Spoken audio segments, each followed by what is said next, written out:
हम लोग डिस्कस कर रहे थे अपना टॉपिक, चलिए आपको याद दिलाते हैं, फिजिकल डिवीजन, है ना। फिजिकल डिवीजन हम लोग टॉपिक डिस्कस कर रहे थे और फिजिकल डिवीजन में हम लोग बहुत आगे बढ़ चुके थे। चूँकि ये टॉपिक थोड़ा सा बड़ा था तो हमने कहा था कि इसको दो हिस्से में डिवाइड कर लेंगे।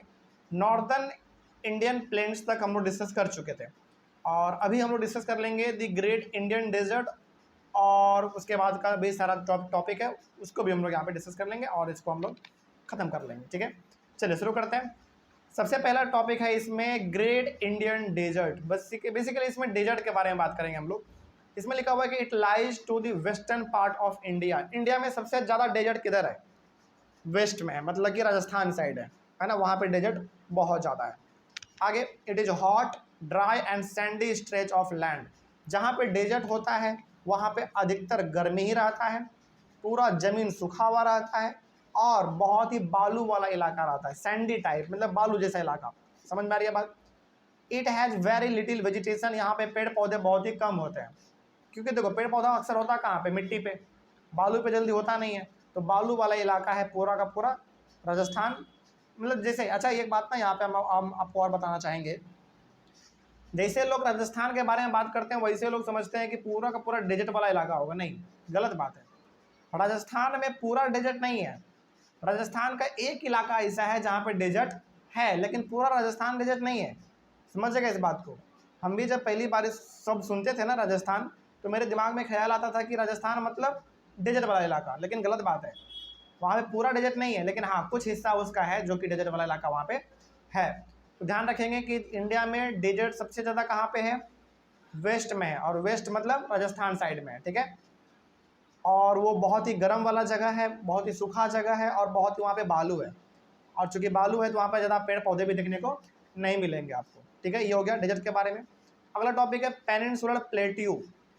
पेनिनसुलर प्लेट्यू का मतलब क्या होता है, पहले इसके बारे में समझ लेते हैं फिर आगे बढ़ेंगे। देखो, पेनिनसुलर प्लेट्यू का मतलब हो गया समुद्र के बगल वाला जो इलाका है ना इंडिया का। जैसे एग्जांपल आपको बताते हैं, उड़ीसा, केरल, तमिलनाडु, गोवा, महाराष्ट्र, फिर से गुजरात, ये सब जो इलाका है समुद्र के बगल पड़ता है, समुद्र के बगल में पड़ता है।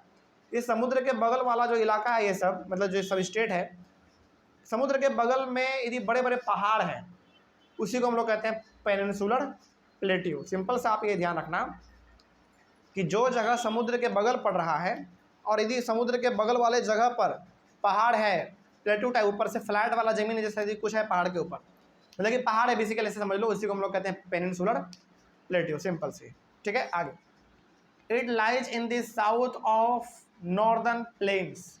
नॉर्दर्न प्लेन्स का सिंपल सा मतलब हो गया हमारा नॉर्थ इंडिया, और उसके नीचे में क्या पड़ता है? आपका साउथ पड़ता है। तो कहने का मतलब ज़्यादातर जो पेनिनसुलर प्लेट्यू आपको देखने को मिलेगा वो कहाँ देखने को मिलेगा? इंडिया के साउथ वाले हिस्से में देखने को मिलेगा। ठीक है ना, क्योंकि नॉर्थ में तो समुद्र है नहीं, समुद्र है तो कहाँ पे है? साउथ में है ना। आगे, it is triangular in shape. ये ट्रायंगल के शेप का है। जैसे एग्जांपल के तौर पे आपको बताते हैं, आप इंडिया का मैप यदि गौर से देखेंगे ना, आप शुरुआत करो गुजरात से, एक बार आप गुजरात को देखो इंडिया के मैप में, और एक बार आप वेस्ट बंगाल के देखो गुजरात के इंडिया के मैप में। मतलब एक बार गुजरात और एक बार वेस्ट बंगाल और एक बार नीचे तमिलनाडु को देख लो। क्या आपको एक ट्रायंगल बनता हुआ दिख रहा है? इसमें 3 हिस्सा बनता हुआ दिख रहा है? बिल्कुल दिख रहा है। एक हिस्सा गुजरात, दूसरा हिस्सा वेस्ट बंगाल और तीसरा हिस्सा तमिलनाडु, जहाँ पे केरल भी बगल में पड़ता है। तो 3 हिस्सा हो गया, और 3 हिस्से वाले को यानी कि 3 साइड वाले को हम लोग क्या बोलते हैं? ट्रायंगल ही तो बोलते हैं। तो बेसिकली हमारा जो पेनिनसुलर प्लेट्यू है वो 3 हिस्सों में फैला हुआ है।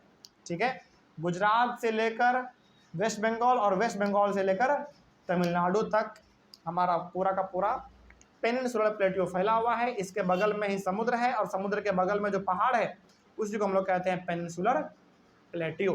ठीक है, आगे, इट इज़ हाईली अनइवन।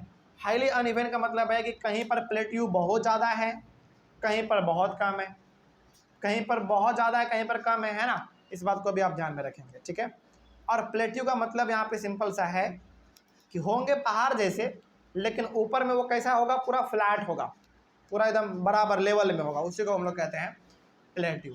और चूँकि समुद्र के बगल में है तो इसको बोल देंगे पेनिनसुलर प्लेट्यू। ठीक है, आगे, it has numerous hills ranges and valleys. तो बहुत सारे हमारे पास प्लेट्यू हैं, उसमें से कुछ नाम हमारे पास है। Aravalli hills, one of the oldest ranges and valley. सबसे पुराना हमारे पास जो है प्लेट्यू वो अरावली हिल है। उसके बाद है the Vindhyas and the Satpuras, ये भी हमारे पास एक पेनिनसुलर प्लेट्यू है, बहुत पुराना ये भी है। उसके बाद है rivers Narmada and Tapi flow through these ranges and drain into the Arabian sea. इन सभी के थ्रू होते हुए, इन सभी के बगल से होते हुए हमारा दो नदी बहती है, नर्मदा और तापी नदी, और ये बहते बहते फिर जाके अरेबियन सी में मिल जाती है। ठीक है, चलिए इस तरीके से हमारा पेनिनसुलर प्लेट्यू वाला टॉपिक भी खत्म हुआ। अगला हमारा है द वेस्टर्न घाट्स और सह्याद्री। आप इसको वेस्टर्न घाट भी बोल सकते हैं या फिर आप इसको सह्याद्री भी बोल सकते हैं। ठीक है, चलिए जरा इसके बारे में देख लेते हैं। वेस्टर्न घाट का मतलब होता है क्या है, पहले समझो। वेस्टर्न घाट का सिंपल सा मतलब हो गया कि जो इंडिया का वेस्ट वाला हिस्सा है ना, समझेगा ध्यान से हम क्या बोलना चाह रहे हैं। इंडिया का जो वेस्ट वाला हिस्सा है, और वेस्ट वाला हिस्सा भी केवल समुद्र के बगल वाला हिस्सा। एग्जाम्पल कहाँ से कहाँ आप देखेंगे वेस्टर्न घाट को यदि समझना हो तो, वेस्टर्न घाट को यदि समझना है तो आप गुजरात से लेकर केरल तक देखो बस, क्योंकि गुजरात, महाराष्ट्र, गोवा, कर्नाटका और केरल, ये चार ऐसे स्टेट हैं जो कि कहाँ पड़ता है, इंडिया के वेस्ट में पड़ता है। और वेस्ट में होने के साथ साथ ये समुद्र के बगल में पड़ता है। इसी को हम लोग कहते हैं वेस्टर्न घाट। ठीक है, ध्यान रखिएगा, वेस्टर्न घाट का मतलब हुआ वैसा इलाका इंडिया का, वैसा स्टेट इंडिया का जो किसके बगल में पड़ता है। पहला तो वो वेस्ट में होगा, दूसरा बात किसके बगल में पड़ेगा, वो समुद्र के बगल में पड़ेगा, उसी को हम लोग कह देंगे वेस्टर्न घाट। तो वेस्टर्न घाट के एग्जाम्पल के लिए यदि हम 3-4 स्टेट का नाम लें तो वो होगा आपका पहला गुजरात, दूसरा आपका महाराष्ट्र, उसके बाद कर्नाटका, गोवा और फिर आपका केरला। ये सब का सब स्टेट हमारा समुद्र के बगल में पड़ता है और सबसे बड़ी बात इंडिया के वेस्ट में पड़ता है, तो ये सब हमारा कहलाएगा वेस्टर्न घाट। ठीक है, आगे। It lies parallel to the western coast of India. Western coast बोलो या वेस्टर्न घाट बोलो, लगभग दोनों का मतलब सेम है। तो वेस्टर्न घाट और वेस्टर्न कोस्ट का मतलब हो गया वैसा इलाका जो समुद्र के बगल में है और इंडिया के वेस्ट में पड़ रहा है, उसी को हम लोग कह देते हैं वेस्टर्न घाट और वेस्टर्न कोस्ट। ठीक है, आगे। It has a continuous series of flow mountains. इन सभी घाट में, यानी कि वेस्टर्न घाट में बहुत सारे बड़े बड़े और छोटे छोटे पहाड़ भी देखने को मिलते हैं, माउंटेन भी देखने को मिल जाता है। The western coastal plains are very narrow. लेकिन जो ये जो वेस्टर्न कोस्टल प्लेन है, मतलब कि जो समुद्र के बगल वाला इलाका है वेस्ट में, इंडिया के वेस्ट में, ये बहुत ही नैरो है, मतलब उतना फैला हुआ नहीं है, बहुत ही पतला है ना। ध्यान रखिएगा इस बात को, मतलब इसका चौड़ाई ज़्यादा नहीं है, लंबाई भले ज़्यादा है लेकिन इसका चौड़ाई ज़्यादा नहीं है। ये हो गया हमारा वेस्टर्न घाट। उसी प्रकार से सेम तरीके से आप क्या समझेंगे, फिर ईस्टर्न घाट भी समझेंगे। ईस्टर्न घाट का मतलब हो गया एकदम जैसे आपने वेस्टर्न घाट समझा वैसे ईस्टर्न घाट समझिए। ईस्टर्न घाट का मतलब हुआ वैसा इंडिया का इलाका, मतलब कि इंडिया का वैसा जगह जो कि पहला बात ईस्ट में है, दूसरा बात समुद्र के बगल में है। तो इसके लिए आप स्टेट यदि देखेंगे इंडिया के मैप में तो उसके लिए आप देखो वेस्ट बंगाल, फिर आप देखो उड़ीसा, फिर आप देखो आंध्र प्रदेश और फिर तमिलनाडु। मतलब इंडिया के ईस्ट में आप 4 स्टेट को देखिए, वेस्ट बंगाल, उड़ीसा, आंध्र प्रदेश और तमिलनाडु। ये 4 ऐसे स्टेट है जो कि इंडिया के ईस्ट में पड़ता है और समुद्र के बगल में भी है, तो इनको हम लोग क्या बोल देंगे, ईस्टर्न घाट बोल देंगे, है ना। समुद्र के बगल वाले इलाके को हम लोग कहते हैं ईस्टर्न घाट। आगे बढ़ते हैं। It lies parallel to the eastern coast of India, मतलब कि इंडिया का जो ईस्टर्न कोस्ट है, जो समुद्र के बगल में हिस्सा है हमारा ईस्ट का, उसको हम लोग ईस्टर्न कोस्ट और आप इसको ईस्टर्न घाट भी बोल सकते हैं, कोई बड़ी बात नहीं है। It is broken and uneven. देखो वेस्टर्न घाट जो है ना वो लगातार है, लेकिन ये कहीं पर है, कहीं पर नहीं है, कहीं पर है, कहीं पर नहीं है, कहीं पर छूटा हुआ है, कहीं पर छोटा है, कहीं पर बड़ा है, इस तरीके से। ठीक है, the eastern coastal plains are much broader. इसका जो है ना वो चौड़ाई बहुत ज़्यादा है। वेस्टर्न घाट का चौड़ाई कम है लेकिन ईस्टर्न घाट का चौड़ाई थोड़ा सा ज़्यादा है। ठीक है, तो यदि आपको हम वेस्टर्न घाट और ईस्टर्न घाट में 2 डिफरेंस बताएं तो पहला डिफरेंस ये है कि वेस्टर्न घाट में जो पहाड़ है वो लगातार है, ईस्टर्न घाट में जो पहाड़ है वो कहीं पर है, कहीं पर छूटा हुआ है, कहीं पर है, कहीं पर छूटा हुआ है, मतलब कहीं पर है और कहीं पर नहीं है। वेस्टर्न घाट के पहाड़ बहुत ही पतले हैं, उतना चौड़ाई नहीं है, लेकिन जो ईस्टर्न घाट का पहाड़ है वो थोड़ा सा चौड़ा ज़्यादा है। ठीक है ना, मतलब ब्रॉड है। ये हो गया हमारा ईस्टर्न और वेस्टर्न घाट के बारे में। अगला है लक्षद्वीप आइलैंड। चलिए लक्षद्वीप आइलैंड भी हम लोग समझ लेते हैं, ये कहाँ पे है।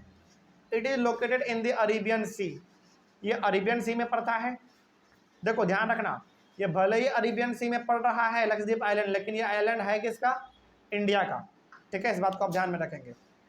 It is close to the Malabar coast of Kerala, मतलब केरला के बड़ा नज़दीक पड़ता है लक्षद्वीप आइलैंड। मतलब यदि आप केरला जाओ और केरला में जाके आप समुद्र के बगल यदि खड़ा होंगे ना, तो आपको वहाँ से लक्षद्वीप आइलैंड दिख जाता है। समझ में आ रही है बात? चलिए आगे बढ़ते हैं। तो केरला का जो जगह है मालाबार कोस्ट, केरला में एक जगह है मालाबार, समुद्र के बगल पड़ता है, इसीलिए इसको हम लोग बोलते हैं मालाबार कोस्ट। वहाँ से बहुत नज़दीक पड़ता है लक्षद्वीप आइलैंड। कहने का मतलब हो गया कि केरला में आप जाओ और वहाँ पे समुद्र के किनारे आप जाके खड़े हो जाओ, वहाँ से आपको लक्षद्वीप आइलैंड दिख जाता है, जो कि इंडिया का ही हिस्सा है। आगे, it is a coral island. ये कोरल आइलैंड का मतलब हुआ कि लक्षद्वीप आइलैंड ना बहुत ही छोटे छोटे टुकड़ों का ग्रुप है। मतलब कि लक्षद्वीप आइलैंड एक नहीं है, बहुत सारे आइलैंड का ग्रुप है ये, ठीक है ना। आगे है हमारा अगला एक और है अंडमान एंड निकोबार आइलैंड। ये भी कहाँ है देख लो, it is located in the bay of Bengal. ये बे ऑफ बंगाल में है, Andaman and Nicobar island bay of Bengal में है। In 2004 Andaman and Nicobar islands were badly affected by the tsunami. 2004 में अंडमान और निकोबार आइलैंड में भयंकर सुनामी आया था। सुनामी का मतलब होता है भयंकर तरीके से समुद्र का पानी में उछाल आना, मतलब वेव, एक तरीके से लहर उठना। तो इतना भयंकर पानी में हवा चला, इतना भयंकर पानी में बवंडर उठा कि लगभग अंडमान एंड निकोबार आइलैंड को पूरी तरीके से तहस नहस कर दिया था। क्योंकि अंडमान निकोबार क्या है, आइलैंड है, छोटा वाला हिस्सा है, छोटा सा है और समुद्र के बगल में है, तो जो भी समस्या होता है भयंकर तरीके से हो जाता है। ठीक है, यहाँ पे सुनामी आया था। अगला हमारा है सुनामी। सुनामी क्या होता है देखो, सुनामी कोई जगह का नाम नहीं है, सुनामी एक घटना है। मतलब ये जब भी आता है ना तो भयंकर तरीके से तबाही मचता है किसको, उसको जो कि समुद्र के या तो बिल्कुल बीचों बीच है या फिर समुद्र के बगल में पड़ता है, तो भयंकर तरीके से उसको नुकसान का सामना करना पड़ता है। तो tsunami is a huge sea wave generated due to an earthquake on the sea floor. मतलब जो सुनामी है ना, अधिकतर सुनामी जो है धरती के हिलने से आता है। मतलब धरती का ऊंचा नीचा होना, धरती का हिलने की वजह से सुनामी आता है। लेकिन कई बार सुनामी भयंकर तरीके से हवा चलने की वजह से भी आ जाता है, इस बात को ध्यान में रखेंगे। मतलब सुनामी दो तरीके से अक्सर आता है, या तो धरती के हिलने की वजह से आएगा, या तो फिर भयंकर तरीके से समुद्र में हवा चलेगा, वो क्या करेगा, पानी में लहर बड़ा बड़ा उठाएगा, और जब पानी में बड़ा बड़ा लहर आता है तो पूरी तरीके से तबाही मचा के रख देता है। ठीक है ना, यही हमारा कहलाता है सुनामी। ठीक है, ये हो गया हमारा टॉपिक खत्म, और टॉपिक के साथ हमारा पूरा का पूरा ये चैप्टर भी हुआ खत्म। चलिए, कहीं पर कोई डाउट आप लोगों को रहा इस चैप्टर में? नहीं डाउट है तो बहुत अच्छी बात है। ऑनलाइन वाले बच्चे, आप लोगों को कहीं पर कोई डाउट रहा होगा तो आप लोग एक बार कमेंट करिएगा। हम लोगों का चैप्टर यहीं पे ये ख़त्म होता है। तो आई होप आप लोगों को समझ में आया होगा, और हम ये मान के चल रहे हैं कि आप लोग इसका स्क्रीनशॉट लेके या फिर वीडियो को पॉज करके नोट्स भी बनाते चल रहे होंगे। तो मिलेंगे हम लोग अपने अगली क्लास में एक नए चैप्टर के साथ और एक और नई शुरुआत के साथ। तब तक के लिए thank you very much and have a nice day.